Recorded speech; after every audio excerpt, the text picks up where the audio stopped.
Devamlılık şeyimizin devamını alaysınız vatandaş. Lekin deydi makale yazgıcı Abdur. Yer şehirleşken iktisat, yer şehirleşken bugünkü günde.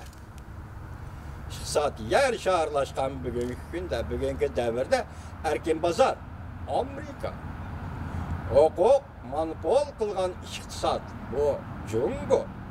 Münasip bulmagan yakın, mas gelmeydigan adaletsiz halkara rekabet. Ve bundak rekabetle oturgu çıkan, sistemalaşkan, tüzümleşken adaletsizlik meselelerini hal kılmakçı bolsa, rekabetleşken iki taraf birlik kelgen bir prinsipka emel kılışık doğru geldi. Bak cümleyi teyyarlı kılan vatandaş. Ondakta iki taraf birlik kelgen bir prinsipka emel kılışık doğru geldi. Mesela başta ne mi dedik? Amerika Koşmuş Ştatlarının Devlet İşler Katibi Mike Pompeo birinci ayının 23 günü Şveysariyada Davos yığınında Cungo Amerika talep kılıvatkan demokratiyeleştirişini kabul kılış gerek. Cungo Amerika tertiplevatkan Suudi ticaret tertiplerini yani adalet bilen Suudi kılışını kabul kılış gerek. Dep oldu mu? Hem de meyadini davet ediyor. Bu makale yazgıcı tüzümleşken adaletsizlik meselelerini hal kılmakçı bolsa, mesela Cumhuriyet devletler, rekabetleşken iki taraf, mesela Amerika Cumhuriyet taraf değil, birlik kelgen bir prinsip emel kılışık doğru gelir. Yani birlik kelgen demokratik tüzüm ve demokratik siyasetten peyda bolan tüzümleşken tüzümler. Moşalağı prinsipleri emel kılışık doğru gelir. Demek hazır çünkü Amerika vatandaşı Suudi uruşu degen bökep nayti nazik bir yakil takılıvatkanlığını sözdavatımızga hürmet vatandaş. Mesele şu yedik, her kandak bir nefer Amerikalık ve hatta her kandak bir nefer Amerikalık rehber hukukçuluk monopoliyası bilen monopoliya kılıngan iktisat endişesini herkes kabul kılmaydı. Buna kadar katkılı mı? Mesele şu yedik ki her kandak bir nefer Amerikalık ve her kandak bir nefer Amerikalık rehber hukukçuluk monopoliyası bilen monopoliya kılıngan iktisat endişesini herkes kabul kılmaydı. Demek kısıksı bizim tilimiz, karam tilimizle eysek Cungo'nun hazırlık iktisat düzümünü hatta hazırlık siyasi düzümünü Amerika Koşmuş Ştatları herkes kabul kılmaydı. Kompartiya hükümranlık kılıvatkan Cungo bolsa, hükümetin hukuklu çekligen pazar prensipleri kollamaydı. Demek Kompartiya şeyinde bu özüce hükümetini çekligen, hükümetin iktisatını kontrol kılışını çekligen pazar prensiplerini kabul kılmaydı. Demek ziddiyet manuşiyet. İki devlet oturuşu ziddiyet delmanuşiyet. Halkara münasebetle iktisadı hukuku bilen başvuru. Halkara münasebetle iktisatla hukuk bilen başvuruş, yani monopoliya şekilde başvuruş.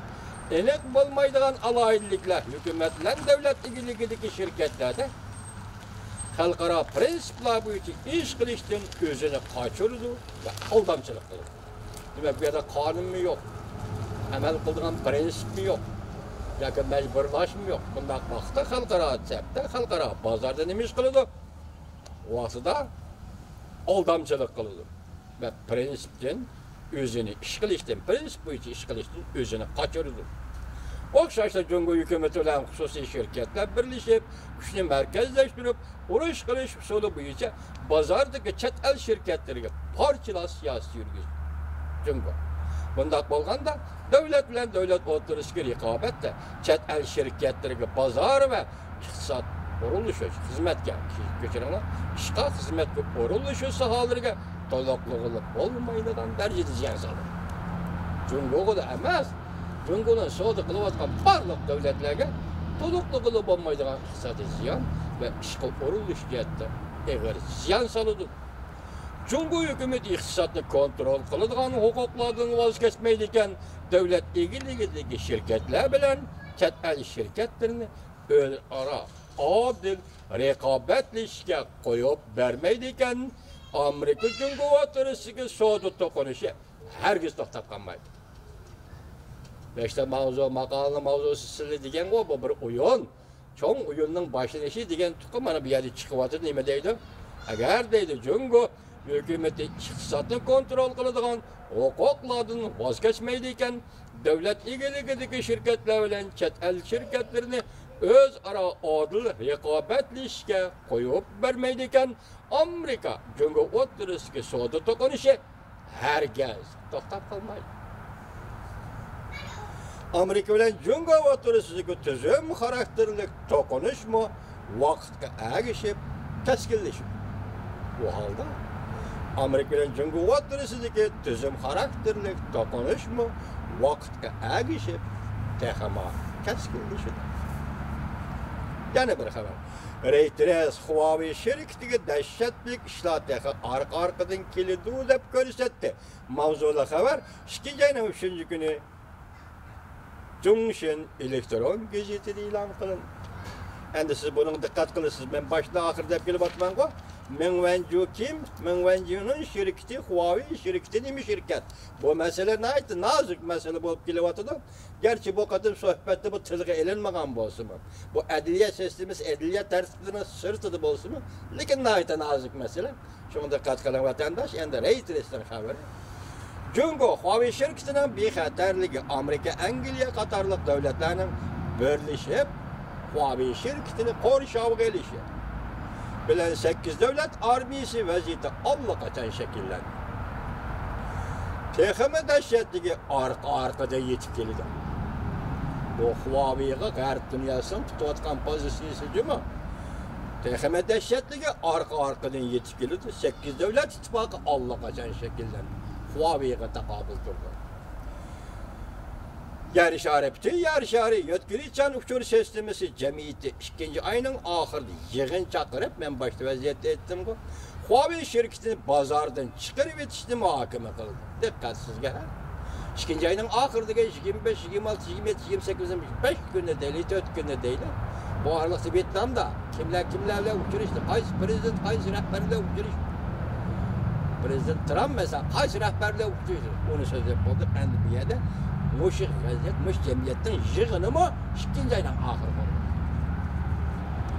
Çakırıp Huawei şirketini pazardan çıkarıp yetiştirmek ve muhakeme kılındı. Avrupa İttifakı Komitesi Delhazer Huawei şirketinin Avrupa İttifakı rayonida 5. evlat ortaklıkisi kuruluşuna hatlı işini ketleşti koyuluşuyordu. Reuters haber kılıp bunda ko'rsatdi. İş baş koruğucu Mats Granurey mundaq ko'rsatdi. Har qaysi komitet a'zolari xat avatdi. Kelar qatimliq yig'inda Huawei şirketining qatnashiga munosabatlik kun tartibini muhokama qilish to'g'risida taklif qilindi. Bu yig'in 2. ayning 25 kunidan 28 kunigacha İspaniyaning demak 3 kun İspaniyaning Barcelona shahri sanoatchilarining yillik yig'ini, ya'ni dunyoviy harakatchan kuchar qurultayi mezgilida o'tkazildi. Xabarda mundaq ko'rsatildi. Navbatda ba'zi g'arb davlatlari, jumladan Amerika, Avstraliya qatorliq davlatlar Huawei şirketining shu yerlik 5. avlod internet qurilishiga qatnashtirishni chekladi. Avrupa İttifakı Komiteti bunun kendini cheklashni o'ylashyapti. Demek Huawei şirketinin dünyaviy yig'inlar, dünyaviy bozorga, dünyaviy texnika bozoriga yoki dünyaviy texnika ishlariga qatnashishini chekladi edi. Bu bek nozik ish. Bo'lib bu ish Xi Jinpingning qo'lidagi ish. Xi Jinping rahbarligidagi ish. Intayin nozik ish. Bu hali bir parcha lata savdosi yoki ikki dona purchoq savdosi emas juma vatandosh. Bu nihoyat nozik ish, chunki bu ish biz boshdan oxir davatimiz 5. avlod texnikasi degan bu gap olamda uchish, ya'ni odamsiz aeroplan oxir chiqadi. Huawei xalqaro bozori yetakchi o'rinda turib kelyapti. Navbatda hozir Huawei şirketi xalqaro bozorda boshqalar qatori yetakchi o'rinda turib kelyapti. Yillik tijorat sommasi 100 milliard dollardan oshib ketdi. Ko'ring ha. Ey, Jungoning mushu shakldagi sotsializmlik ma'rifidan yetishib chiqqan Xitoylar Huawei şirketini boshqarib, hozir xalqaro bozorga kirib, yiliga 100 milliard dollardan ortiq savdo qila oladigan darajaga yetdimi? Diyecek ser nerede? Cungo'da mağarıptan terakki kılışı bolsa andın bu buludur. Mağarıp yok bu Cungo'da kullaştırış, nadallaştırış, bihlaştırıştın başka Cungo'da. Nime mağarıp bu vatandaş? Somuz 100 milyar dolardan artık soğuda kıldıran bolda puanı şirketi. Cümleden çekildi. Avrupa İttifakı Komitesi bunun kendini çekleşti olmuş var.